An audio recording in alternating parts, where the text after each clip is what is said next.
Happy 2026. Are you, do you feel the new year? Some of you stuck in the old year, maybe a little bit of both. I single-handedly put away all the Christmas decorations and moved the tree out of our house this past week, so I was very proud of myself. Just to feel like, we're sort of really moving on. So I just want to welcome you to our intergenerational service. Many of you have participated before. Let's see, what number is this, Uncle Bruce? Do you know? Must be 21st one. All right, so we have conducted these kind of services 21 times now. And what is it about an intergen service that is maybe a little bit different or unique? So we bring the whole family together, all ages, and this is supposed to kind of simulate like a braided cord, because we recognize that actually there are strengths in all of our generations and our diversity that we bring to the table together. So we're only stronger together.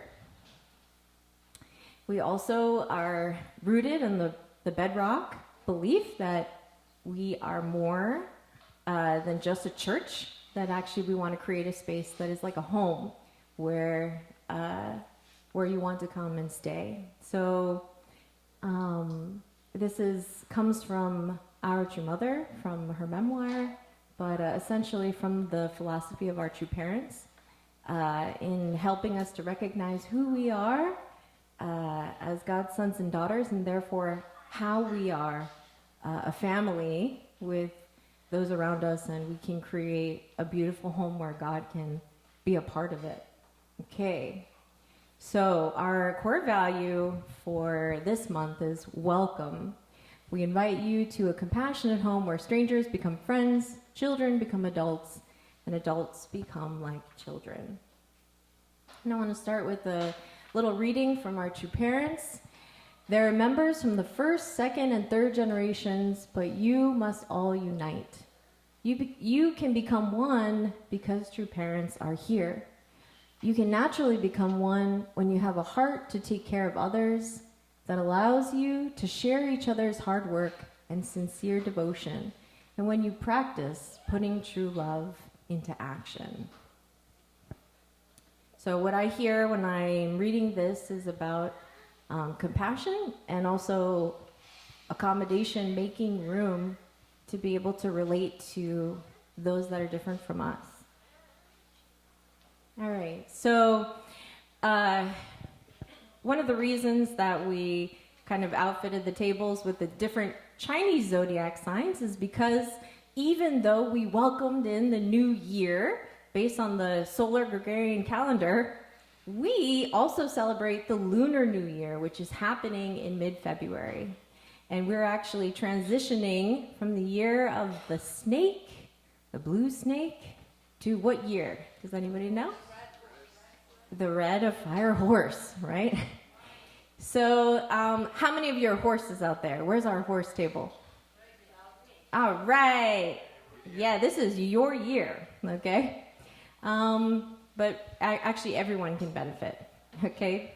Because the idea is that each of these different signs represent different kinds of qualities, kind of in the understanding that there are many different types of people.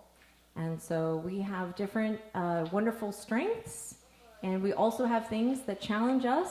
And ideally, if we work together with others, then we can create something beautiful. So one lesson that we have been encouraged to think about in this past year of the snake, was about shedding the old, shedding our old skin. So that sheet in front of you, the DNA sheet, might look familiar because we did do this last January. And yeah, I just want you to think about as we say bye-bye to the year of the blue snake and welcome in the year of the horse. And again, as we're wrapping our mind around the new year and transition, what is it that we would genuinely like to leave behind? What are the old habits or ways of thinking that are not serving us anymore, that we feel like have been limiting us and we're ready to kind of let go of. In our house, I feel like it's clutter. That's a big one. We're still working on it because it takes years to gather clutter, so it's not going to take a day to release it, but I kind of feel like we're at a place where we're ready to get rid of some of that. Okay. So anyway, as you kind of think about that, we're going to move into an activity. But before I introduce the activity, I just want to let you know that this service is kind of like in two parts. So first of all, we're thinking about ourselves. We're taking time to reflect on our own personal situation. And then we're actually going to shift and think about our community as a living, breathing body, a family of families. So this first part is really asking us to think about ourselves and think about our own, nuclear family. And one thought that came to my mind was about identity. So there are many ways that we can think about ourselves, who we are. One way is to maybe think about yourself as an ox, or a horse, or a rooster, or maybe I'm a Cancer, okay? So sometimes I feel like, the things about me, are very much related to Cancer, okay? I hold on tightly to the people that I love. You might think about it in terms of your profession. I'm a doctor, okay? So this is kind of how I show up for myself and for others. You might think about yourself in terms of your birth order. Any eldest siblings out there? Yeah, you know what it's like. Yeah. Or sometimes you might think of yourself in terms of your family position. A wife, a mother, a son, a daughter, or even a faith generation. So how many third generation do we have in the audience? Do we have some third generation? Children of the second generation. Some of you don't know. Yeah, so we don't use third generation as much these days. The language is kind of like the next generation. But yeah, it's kind of the idea that in terms of, our faith tradition led by true parents, that we were kind of like grew up and born into this movement, right? And then there are those of us who, grew up in other faith traditions and then came to discover our true parents. So maybe that's another way that you might think about yourself. Another way is, of course, our DNA. What is there? You take a little skin cell and you study it. Okay, every single person has a very unique DNA, which comes with lots of predispositions because of your medical history and things like that. But we also know, as members of faith, that actually there's also a spiritual DNA. There is something that makes up who you are in a very deep way, and it's something that's not seen. Okay, it's invisible. What are the traditions from which we come from? Right? We consider ourselves sons and daughters of our true parents. And then ultimately, now we're going into more of the deeper parts of who we are. It's really about what we believe, what we value, and how it is that we want to really emulate those values around us. So, especially for those who are kind of young in the audience, when you think about the question, who am I? What I'd like you to train yourself to think is, I am a child of God. I'm a child of God. I'm a son or a daughter of God. Okay? And actually also of true parents. But, what does that mean then if you think of yourself as a son or a daughter of God? It means that there's something bright and shining inside of yourself that nobody can take away. But it needs to be strengthened and cultivated. All right. So what we're going to do is you can sort of choose how you want to spend your time. You can take a look at some of the core values that are on the table. And again, you might have done this activity last year, and that's fine. And you can pick out a few that you feel really resonate well with you. And then on the back, I want you to consider these questions. What do I need to leave behind? So maybe what's some of the junk that's not really true to who I am? What do I want to leave behind as I move forward? What do I want to keep from the past year? So what are maybe some of the muscles that you've been building, spiritually or otherwise, that have been good and helpful for your spirit and for your body? And also, which core values touch my heart? What kind of person do I want to be known for in my life? So I want to give Pastor Simone a little shout out because she left us last service with some of these questions to consider. And maybe some of you didn't get the chance to think about this at home. Maybe some of you did. But we're going to take time now. This is your blessing time to really think about some of these points. And if we could have some reflective music, that would be great. When we spend that time, I hope that reflection time was meaningful for you. I hope it was in some small way productive. Making goals or intentions or choosing to reflect on how I could grow into a more complete son or daughter of God is messy. It's not something that we should take lightly, because it's serious. It's really about, how do I fulfill the first blessing? How do I grow? Right? We have, 80, 90, 100 years on this earth. And this is time that we need to really take to reflect. And I get it. It's not easy. But now we're gonna widen our vision a bit and think about our community. Because we all live as individuals and we have a circle around us, that's our family. And then beyond that family is our community and society, nation, and world. So as sons and daughters of God, we don't want to just live for ourselves, around, it used to be that people would want to go find the truth, right? Many of the early members were wandering, looking for the truth. And they searched, and they were meditating, and they were joining different groups, and they were going on a mountain and fasting, and there was all kinds of interesting things that happened in the 60s and 70s. But it's important, when I met our movement in San Francisco in 1982, I was met by two sisters, my spiritual moms. And they made me feel welcome. They made me feel special. And I think that's really why I'm here.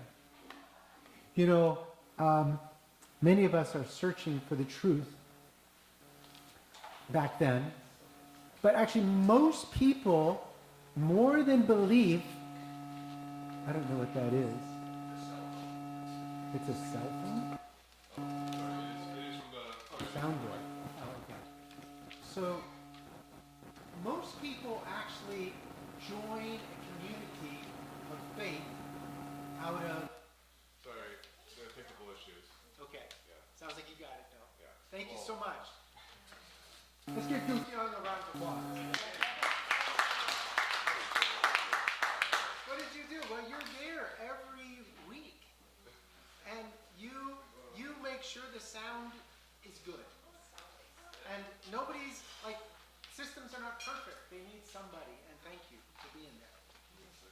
While we're at it, why don't we just thank the band, okay? Let's give it...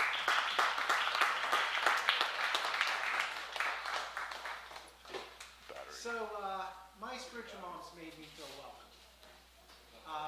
I have in my possession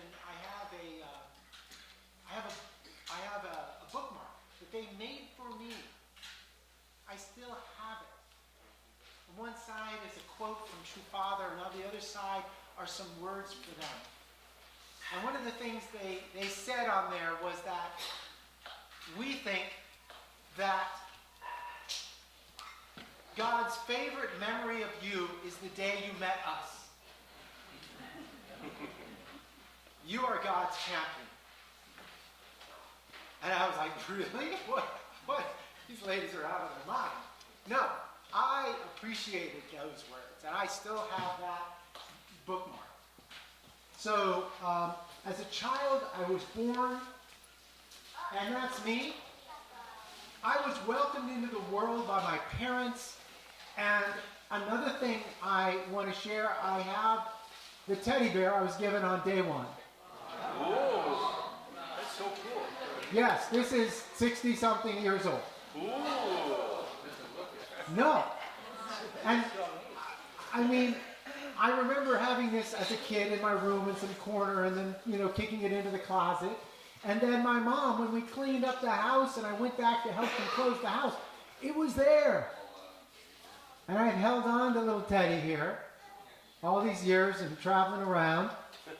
And this is a symbol of how much my parents welcomed me into the world.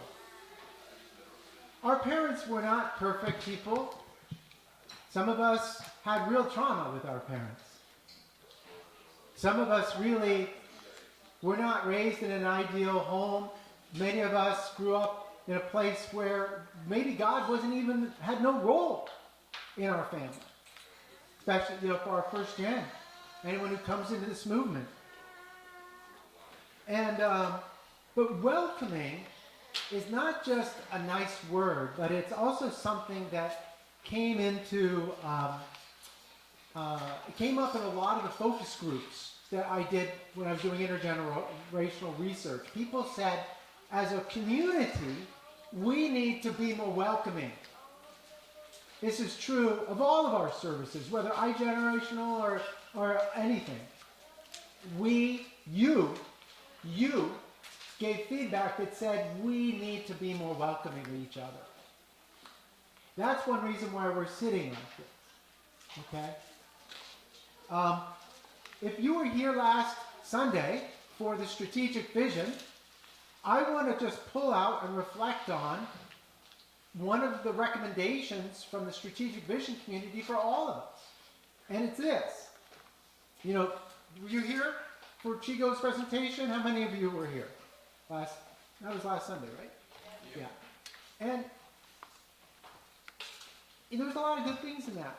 But the only way to grow personally and for our community is to take one thing and work on it. It can be overwhelming. Frankly, I was overwhelmed. Were you overwhelmed by that strategic vision? I was a little bit. Even if Greg was a little bit, that means most of you a lot. So, newcomer welcome pathway. Wow. We can't give something that we haven't been given ourselves. I'm going to say that again. We can't give something that we haven't been given ourselves.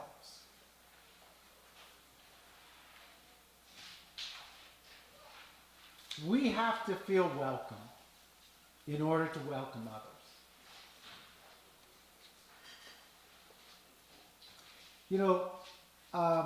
If we want to welcome people, we have to feel it inside of ourselves. And it takes time. Pastor Nawakimi, our senior regional pastor, said at one point that he said to, I don't know, a few of us, that we moved into an era of farmers. Do you feel like a farmer? Do we have any farmers in the room? No. We have no farmers in the room. How about gardeners? Yeah, gardeners. I'm a gardener. Gardening, you raise a few tomatoes, you eat some peas off yeah. I like to do that. Gardening takes time. You have to plant the seeds, you have to water, you have to nurture, you have to fertilize, you have to make sure sunlight hits in just the right amounts. A farmer can't give or sell any crops that he hasn't been given. the farmer is given the crops by the ground, by nature. He is a facilitator of those crops.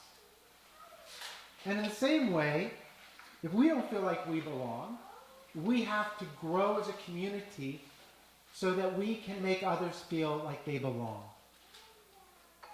If we want to welcome people, and if you don't feel like you belong here, I guess I just want to ask, do you feel like you belong here?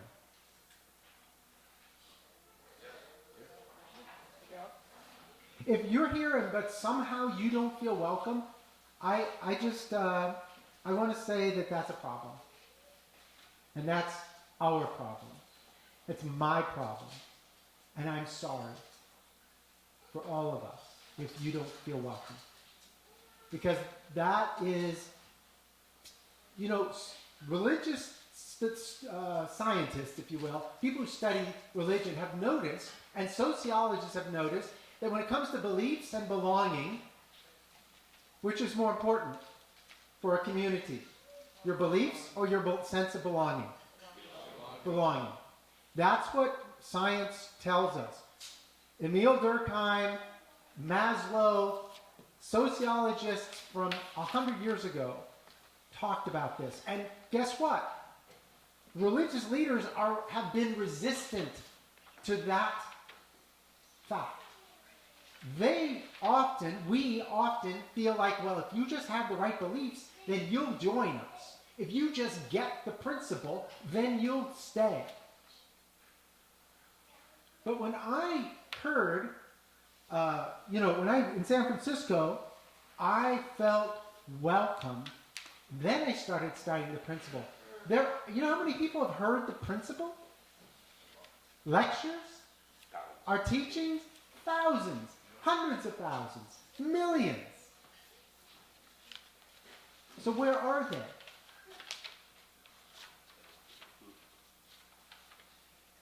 When I was a student at UB, and I was doing my master's in education, I studied Japanese education. And my Japanese brothers and sisters, I'm not throwing you under the bus here. But you and I both know that in Japanese culture there's something very profound that is actually in all cultures, but the Japanese have a very special thing called uchi and soto. Right, Miki? Uchi and soto. Miki, am I in your uchi? Uchi. So this came up in my studying of Japanese education. Uchi is the inner circle. Is the family.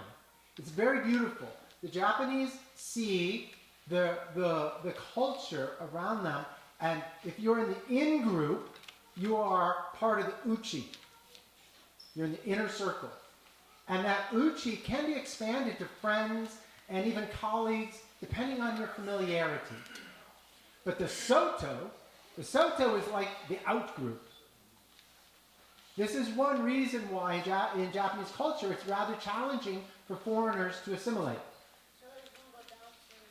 Right? So why am I talking about that? Well, frankly, can this community be your uchi? Uchi.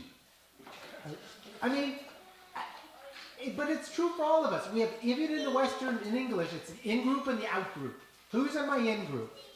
Right? Who are my buds? Who are the people I, bump fists with? And who are the people I bow to? Right? If we're going to be a family of families, or one family under God, we have to practice right here.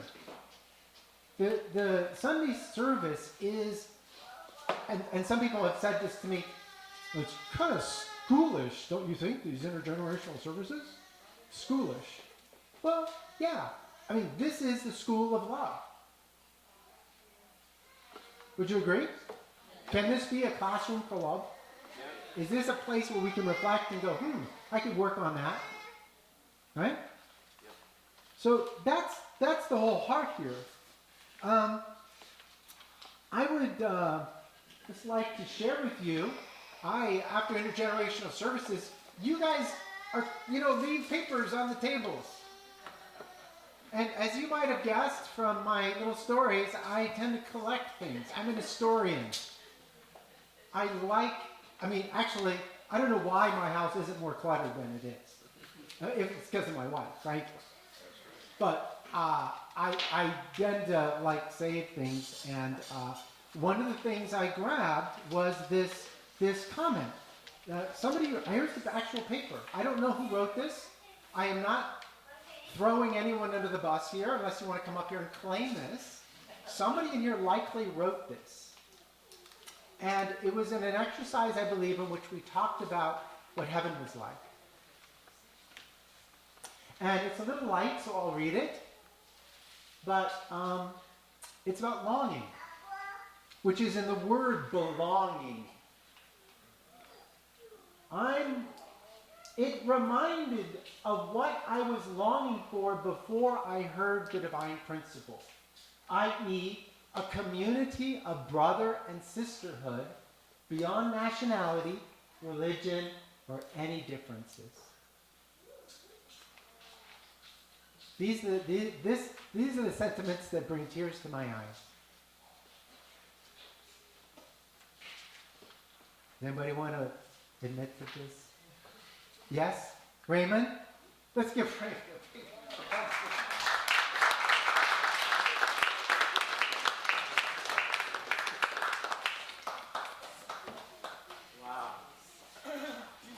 So that so touched my heart, and I shared it with you when Raymond, thank you. Thank you so much for that.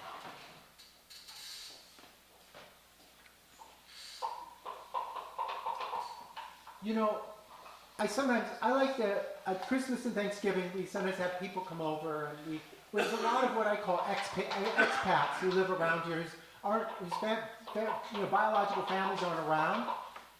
When I have people over, it's always interesting to see when someone knocks on the door, like say the party's going and somebody knocks on the door, who's willing to go open the door?